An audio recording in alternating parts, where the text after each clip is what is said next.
వ్యక్తి నా కోసం ప్రాణాన్ని కూడా ఇచ్చేటువంటి గుణం కలిగినటువంటి వ్యక్తి మీద దాడి జరిగింది. ఎలక్షన్ రోజు జరిగినటువంటి ఒక చిన్న వాగ్వివాదాన్ని సుట్టుగా పెట్టుకొని కొంతమంది చేసేటువంటి దౌర్భాగ్యమైనటువంటి చర్య ఇది, పిరికి పందల చర్య.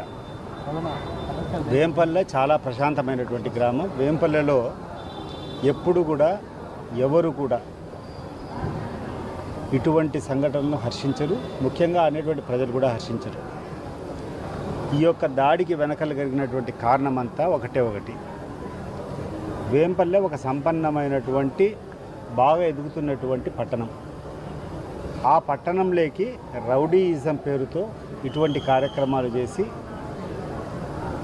మేము ఇక్కడ అత్యంత గౌరవం ఉన్నటువంటి వ్యక్తిని మేము ఈ రకంగా చేశాము, మేము ఏమైనా చేయగలుగుతాం అనేటువంటి ఒక సంకేతం పంపించడానికి ఈ యొక్క కార్యక్రమం జరిగింది.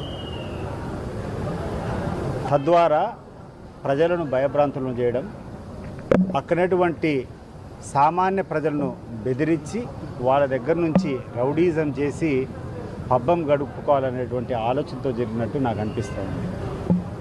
నేను వీళ్ళందరికీ కూడా హెచ్చరిస్తున్నా, మీరు ఎన్ని ఇటువంటి కార్యక్రమాలు చేసినా, మీరు ఎంత రకంగా రెచ్చగొట్టినా ప్రజాస్వామ్య పద్ధతిలోనే మీకు తిరిగి జవాబు చెప్తాం.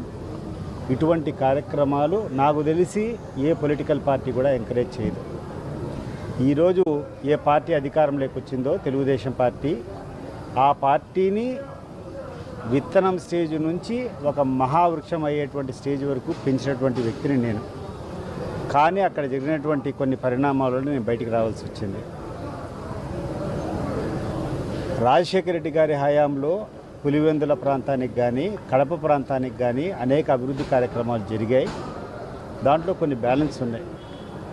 నేను తెలుగుదేశం పార్టీ అధికారం వచ్చిన తర్వాత తెలుగుదేశం పార్టీ తరఫున ప్రజలకు మేలు చేయాలనేటువంటి సంకల్పంతో రాజశేఖర రెడ్డి గారు చేసి అసంపూర్ణంగా ఉన్నటువంటి పనులన్నీ కూడా పూర్తి చేశారు. ఈరోజు కూడా తెలుగుదేశం పార్టీ నాయకులకు అందరికీ కూడా పిలుపునిస్తున్నాం, మీరు మంచి పనులు చేయండి. అనేక కార్యక్రమాలు జగన్మోహన్ రెడ్డి చేశారు, అవి ఇంకా కొన్ని పెండింగ్ స్టేజ్లో ఉన్నాయి.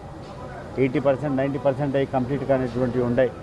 అటువంటి పనుల మీద దృష్టి కేంద్రీకరించి ఆ పనులు పూర్తి చేయించి ప్రజల మన్నన పొందేదానికి ప్రయత్నం చేయండి. కానీ ఇటువంటి చౌకబారు రాజకీయము, మనుషులను భయపట్టి లేకుండా ఉంటే కాంట్రాక్ట్ను భయపట్టి అనేటువంటి వనరులను దోచుకోవాలనేటువంటి ఆలోచన చేస్తే మీకు తప్పకుండా ప్రజలు బుద్ధి చెప్తారు.